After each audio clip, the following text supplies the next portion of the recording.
இனியா நிதிஷை கல்யாணம் பண்ணிக்கிட்டு நிதிஷோட வீட்டுக்கு போயிடுறாங்க. 2 பேரும் தங்களுடைய வாழ்க்கையை ஆரம்பிக்கிறாங்க.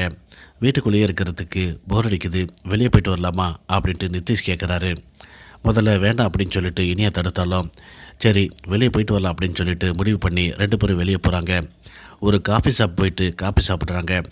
அந்த இடத்துல இனியா கொஞ்சமும் எதிர்பார்க்க முடியாமல் ஒரு பெரிய அதிர்ச்சி நடக்குது. இனியாவுடைய முன்னாள் காதலன் ஆகாஷ் அந்த காஃபி ஷாப்புக்கு வராரு. ஆகாஷை பார்த்த இனியாவுக்கு பயங்கரமாக அதிர்ச்சியாக நிற்கிறாங்க. அவங்க முகமே மாறிப்போகுது. இதை பார்த்துட்டு நிதிஷ் என்னாச்சு அப்படின்னு சொல்லி கேட்குறாரு. ஒன்றும் இல்லை அப்படிங்கிற மாதிரி பேசி சமாளிக்கிறாங்க. நான் வாழ்ந்த உன் கூட தான் வாழ்வேன் அப்படின்னு சொல்லிட்டு ஆகாஷுக்கு ஏற்கனவே இனியா ஒரு வாக்குறுதி கொடுத்துருப்பாங்க. அதை நினச்சி பார்த்து ஃபீல் பண்ணுறாங்க. அம்மா சொன்னாங்க அப்படிங்கிற ஒரே காரணத்துக்காக இந்த கல்யாணத்துக்கு ஒத்துக்கிட்டோமே, இப்போது ஆகாஷை விட்டு இப்போ தனியாக இன்னொருத்தன் கூட வந்து உட்காந்துருக்கோமே அப்படின்ட்டு ரொம்ப கில்ட்டியாக ஃபீல் பண்ணுறாங்க.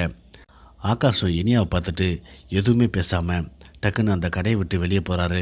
வீட்டுக்கு உடனே கிளம்பி போயிடுறாரு. இது மட்டும் இல்லாமல் அடுத்ததாக சுதாகர் ஏற்கனவே பிளான் பண்ணபடியே பாக்கியா தன்னுடைய ரெஸ்டாரண்ட்டை கிஃப்டாக தான் தன்னுடைய பொண்ணுக்கு கொடுத்துருக்காங்க அப்படிங்கிற விஷயத்தை இனியாவுக்கு தெரிவிக்க போகிறாங்க. இந்த செய்தியை இனியா கேட்டாங்க அப்படின்னா அடுத்து அவங்க ரியாக்ஷன் எப்படி இருக்கும் அப்படிங்கிறத வெயிட் பண்ணி பார்க்கலாம்.